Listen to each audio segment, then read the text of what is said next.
Okay, I'm filming this for the record.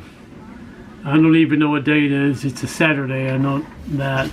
I've been drinking way too much tequila with all the Mexican captains. Wow. I helped one of the captains move a boat from one place to another, and now we're done with that. And we began drinking Jose Cuervo. I can't even say it. Jose Cuervo tequila. I had a great time visiting with these guys. You know, and it reminds me that it reinforces that, honestly, from whatever culture you want to look at, whatever color of the skin, whatever you want to look at, sailors are the same every place you go. We like boats, and that's what we like, and we do like a drink now and then. So, and in this case, it's a bunch of Mexican captains from Cancun, Mexico. Now, two of them are of Mayan descent, so they speak the Mayan language, and they were speaking that language, and one of them is called Captain Little Chicken, and I don't freaking know. But we've been drinking a lot of tequila, and frankly, I'm pretty loopy right now. But they convinced me that this coming week we're not going to have any good windows of for travel to the USA. There's no friggin' way. You know, I'm kind of bummed about that, and yet I'm kind of happy because I like it here. You know, I could live here friggin' forever. You know, and I have a million things I could do on the boat, and I can do them here just as almost as easily as I could do them in the USA. Oh, excuse me. So I'm gonna go grab a shower and go sleep a couple hours and then see what happens next. But travel this week is probably not going to happen. That's what I have to say. So I was looking at a window that was supposed to start Monday afternoon, where it looked like we were going to get southerly winds for about 3 days. It looked very, very promising 4 days ago, but now it's not looking promising. And now it looks like we might get a one-day window starting on Thursday. And I was like, you know, I could leave in a one day. I could be someplace different, you know, if I could sail aggressively for 24 hours, but then it's going to all turn to shit again. Well, excessive tequila is an excellent segue into passage planning. Passage planning is a term used by boaters before they set out on a passage, right? It's really not any different than making contingency plans that we did in the nuclear business, or a project manager making a risk register with contingency plans held therein. Okay, I lifted this list of elements off of the internet, and it's from the RYA. I think that's Royal Yacht Association. These are the elements of any passage plan, but I focus on the last one, contingencies. And that's what I'm doing, sitting here in the cockpit of the boat, you know, running through the charts, looking ahead at, well, what could go wrong and where might I find myself, and, you know, what would I do and where would I go if different bad things happened.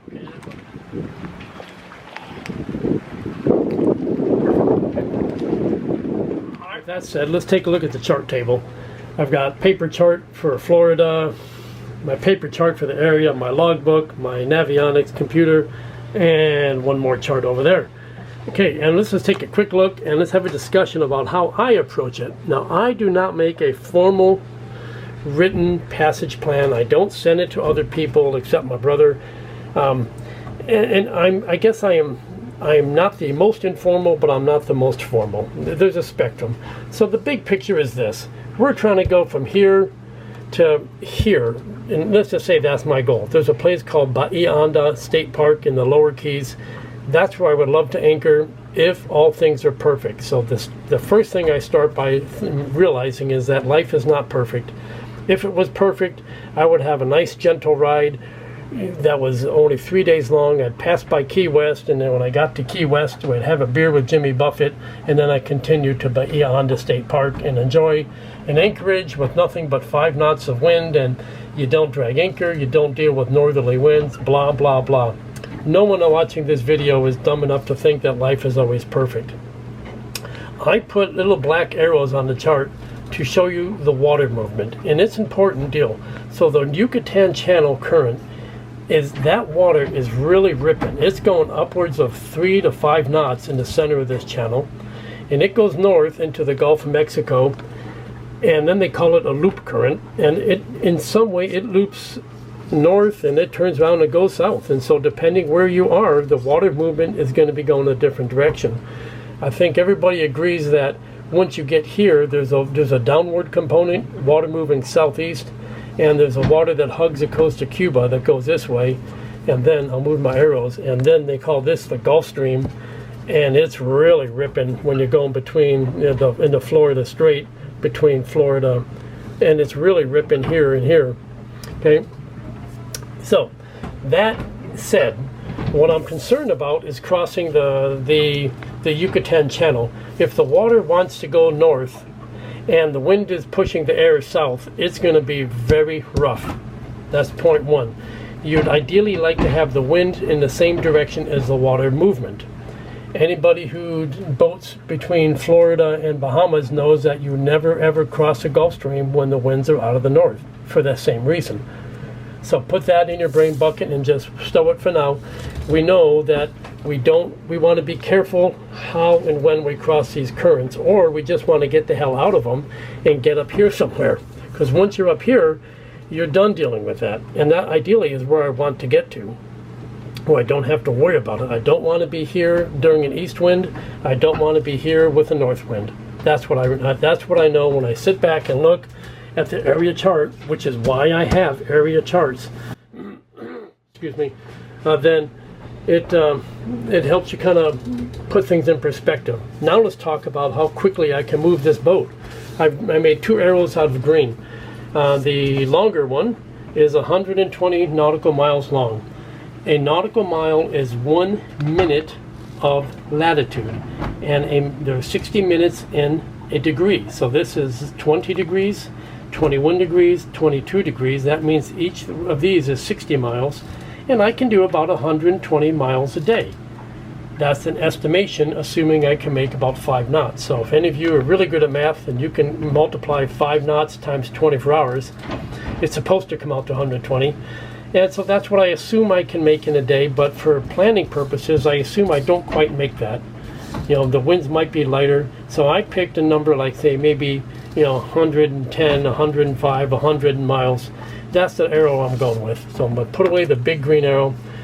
And just for planning purposes, this is what I made. That's day 1 when I came down here, and that was day 2. And then, so on day 1 and 2, I did all right, but it got really slow when I was working my way here. So I don't plan on making 120 miles a day. So I plan to leave this area and head out, let's suppose, and of course, that will take me like this. Knowing that if I steer directly to the east, I'm going to be set to the north, and my course made good will be something like this. But I can still make 120 miles in the vector. But to steer that way means I need southerly winds, which I'm probably not going to get. So it's very likely I'm going to end up doing something like this and end up here after day 1, here after day 2. I might very well be way north of my desired my course. And so when I make my route planning, I know I would love to go here, but it's possible I may end up in this area, and then I'm going to cross the current again. So this was day 1, day 2, day 3. I might make it about here. And if I get here, now I can make some decisions. I can say, I'm tired, I'm sleepy, I want a cheeseburger, and I just continue for the nearest port, like Sanibel Island or someplace like that, and I just get the hell off the sea and into the harbor. Maybe by this point I know there's a cold weather system, a cold front coming, and I'm expecting those ripping northerly winds, and then I have to run for it. And then I do absolutely want to get close to land to get out of those winds. So again, let's take that step back again. In passage planning, you think about all these things, and you think it through, and you recognize that things aren't perfect. So, in my land of perfection, let's say I made it this way, and I got myself onto this little train called the Current, and I was heading through the Keys, and you have to make a plan. Well, what happens if I got if I made a course good, and I was sitting about here at the end of day 2, and the weather forecast was for a really bad weather system coming in, what am I going to do? This is a pretty awkward place to be, because if I'm here and I have a day and a half to run away before the weather system comes in, I could maybe, if depending on the winds, I might be able to make Key West, okay, which is not a great place to anchor. No, not a lot of protection. But if the winds are directly out of the east, well, that is not going to be an easy sail. If the winds are out of the east, it's easier for me to sail north or south. So, you know, Havana is one place I would consider. And so that's what passage planning involves to me. Safe harbors, where are they? So in my logbook, I've already done the research in the cockpit there. Marina Hemingway, that's the entrance location. And I write it in my logbook because this guy might fail. So now I'm going to try to film this. This is the part that's not easy for me. Filming and talking and keeping the right picture.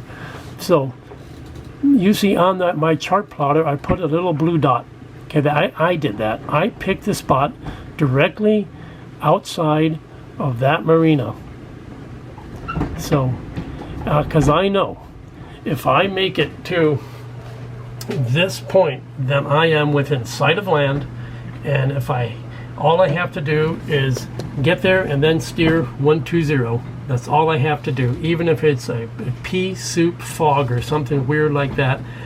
Just getting close, and once I got into the channel, hell, I'll just get outside the channel and anchor, and I'll just stop. And then you slow down your problem when you stop the ship. You take a look around, you realize nobody died, and you still have food and water, and you can anchor indefinitely if you had to. So that would be one thing. That's a safe harbor, and I don't expect that because, frankly, I don't really expect to be successful hugging the coast. I don't know, and maybe I can make that course good, and maybe if I get here and I just have to get off the sea, then I'll go to Havana, okay? If I'm making this course and I'm doing well, I'm going to continue. And now let's suppose you arrive someplace and now it's the thick of night, and you want to get close to land, you want to anchor, but you can't see. And let's suppose maybe this guy failed. So this chart plotter is pretty handy, but I don't use it at all when I'm on the sea. I navigate on paper charts, and that's why when I do my passage planning, I write down, here's Bahia Honda, and I call it the reef entrance. Okay, so the first words, Bahia Honda number 1, that is a marker on my chart plotter, Bahia Honda reef entrance. So if I steer for that, okay, if I steer for that, that means I'm close. And if I can steer for this point, which I can do without the chart plotter, I know that if I make it to that point and then I steer course 000, then every little thing is going to be all right. And I head for this one. And when I get to this point, I steer there. Okay? So this is how I do what I call passage planning. It's more contingency planning for me. I'll steer for Bahia Honda point 1. If I have a chart plotter, that's it. And I steer for point 2, which is here, and then point 3 and 4, are closer in. Okay, so I have, yeah. So that's, and I want you to notice one thing. This is where the points correspond to. This is north, and that's my target anchorage right there in Bahia Honda. So I would steer for this point, steer directly north for 4.5 miles. And again, if I can sail at 5 knots, that's about an hour. And I know that's why I do my chart plotting on straight north courses. It's simpler for your mind to process when you're very, very tired. You just make it to this point and just point the boat straight north and go for 1 hour. And then you can go, okay, I survived. And then you look at your logbook, and the logbook is going to tell me once I get to point 2, which is 4, then I can turn the course to 020 and go for half a mile. And that's a lot short. That's only 6 minutes, right? If you're making 5 knots. And now you just stop the boat, and that's when you anchor. So see, and this is all going to be hopefully unedited and hopefully not too long. Yeah, so that's a lot of talking, I know. That's how I do my passage planning. And I know some people will say you should formalize fuel requirements and all that, but I don't do that. I know when I leave, my fuel tank is full and all my jerry cans are full, my water tanks are full, and that's all there is to it. And I have what I have, you know. And when you leave the dock, that's already a statement that your engine readiness is checked, your sails are ready, you've inspected rigging. You might be right, you might be wrong, but you know, once you leave the dock, you're past all that. So I don't worry about writing all that junk down. All I look at is what are the weather forecasts and what are all the places I might end up. So for me, that's why I do passage planning. So, this boat was designed and built by the gentleman to the lower right with the white hair. That's Rudolph. He's a good guy. And by the way, that one supposedly belongs to Rihanna. That's what somebody told me. The Star Chaser there. It's a wreck. It's just slowly decaying. So this is my friend Rudolph's boat. Ship. Rudolph is an amazing guy. He built this, so he designed it, and he built this thing from scratch. He made it as an official replica ship. The Pinta, I think is what her name is. And yeah, he's obviously doing his upkeep, putting on lots of new pieces of wood, which he's getting from the forest deep in the Yucatan. So these are tropical hardwoods. And I'll tell you what I'm interested in is the pieces that are coming off. You know, some of these big old pieces like that guy here, that's a big hunk of wood. That's about 3 inches thick. Some of them are damaged by these worms, and if I find some, I'll take you. But the cedros wood, the cedros is not a wood that seems to hold up to those bugs. So this, and they just chew this stuff up. So I don't see any live worms, but they're in there, I bet. And I found some of the pieces I took, so I don't see any worms right here because I haven't dug into it deep, but I'm sure they're in there. Now this piece here, boy, I'd be interested in that. If he was thinking of getting rid of it, I would happily take it. I'm also hoping he has leftover new pieces when he's done. That's another reason for me to hang for another couple of weeks, selfishly. And this is one of the ways I use the wood that came off of Rudolph's boat. That's a piece of old cedros that was trash from Rudolph's boat, and I made a new fiddle for the chart table to try to keep my stuff on the table. In other news, I do not know who needs 1,600 horsepower, but there it is. Well, one thing of note is that I typically leave my bike lying flat on its side on the windy days. That's because it'll otherwise just blow over. And you'll also note that I just use an old school red grease out of the auto parts store to grease the hell out of the chain. In fact, sometimes I take an old can of motor oil and just pour oil onto some parts. Unfortunately, I also spilled some yesterday and poured it directly onto my right flip-flop. So now, even though I can wash the grease off my body, the flip-flop remains very slippery. So my flip-flop operational review committee is going to meet this week to decide what to do. So if you want to be a forker too, please notify me right away. And this is a near miss. You can see the mark on my finger from my angle grinder. I mean, just a little bit more and chop my whole damn finger off. And here I am making some cargo shorts out of an old pair of pants that I bought at the Goodwill some time ago. Gotta have cargo shorts. The other night, around midnight, I heard a knock on the hall because one of the dock guys and security guys were looking for help to try to save this boat. So we ended up rigging up a crash pump to pump water out of there more quickly, and then we got the main bilge pump running to save the boat. So it got saved, you know, but the funny thing is the owner was not interested enough to even come out to help. What a piece of shit. But this is what his boat looks like in the daylight the next day. The lesson learned, be prepared.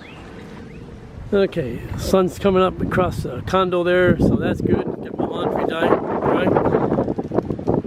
the laundry hanging up. It's up here in the front porch, which is kind of what my folks has turned into. I'm going to tackle that repair today. The wood that's kind of blackening, and I don't know why that particular spot did it. Well, you're looking at one of the reasons why many boaters just completely eliminate all topside wood, varnished wood anyway. I do plan to keep the topside rails as natural varnished wood, but I do have to get better at dealing with these black mildew spots.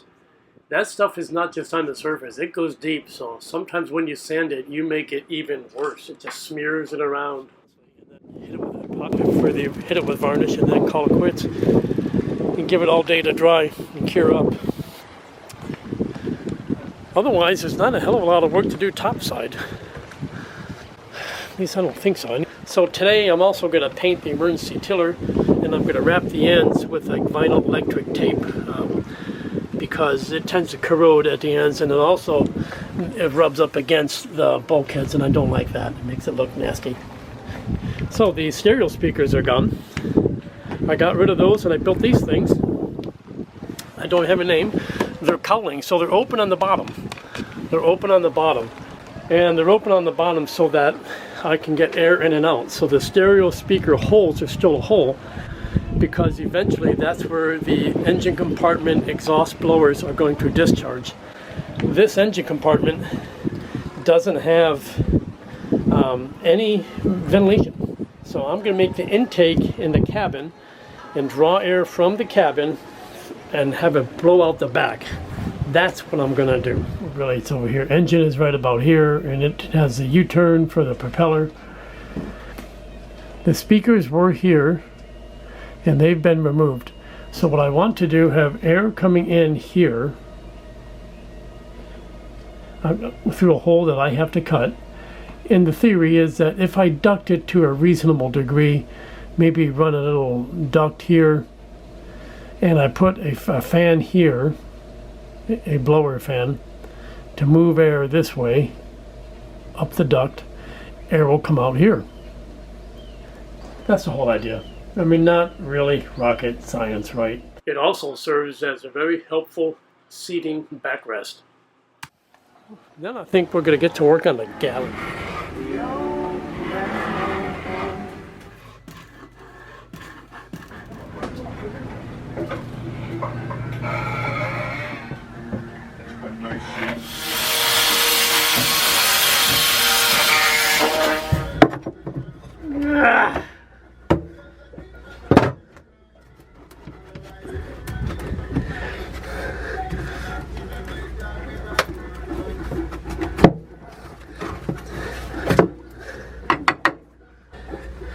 If this one would just come out, it would be even more better.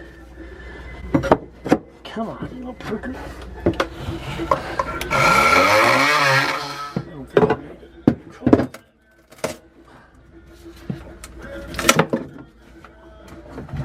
Okay. I might even trim that. Alright, not bad. Okay, so that piece of wood's out of there.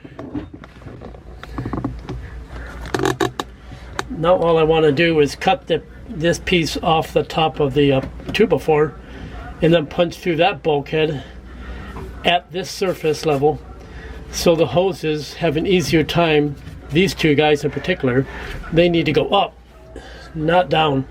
And of course I'm going to relocate the water lines when this is all done. So right now they can just go sit here. It just looks like absolute shit. Okay, so in this part of the galley, on what I'll call the forward galley, what needs to be done is a new faucet that doesn't leak. I want new water hosing, and I'm getting a new water pump. All that is below my feet, mostly. And that's all fine, but getting access was job number one. It took me every bit of 3 days to kind of get through all this access cutting, but now I think it's pretty good. As good as you can get, you know. And when I have this floor's deck plugs removed, I have pretty good access under this galley. I can reach in there pretty well. So the jobs that have to be done here is that this hose right here is the sink drain, okay, and it goes to that verdigris covered valve, which is an overboard valve. And there's nothing really wrong with that setup. I'm going to retain this setup. I'm going to keep that overboard connection. I'm not going to send this to a gray water system, at least not in the near future. But the hose has to be replaced in such a way that I don't flood the ship. I just can't buy this hose down here in Cancun. I swear, you just can't find it. I have looked and looked. Same with the fuel hoses. So the black hose with the red stripe is a fuel tank fill line. That is original equipment hose. That needs to be replaced. And the little hose lying next to it is the fuel tank vent line, and that's the worst offender because that vent line is routed in the downward direction when it leaves the tank. You can see it down there. It goes down and it passes under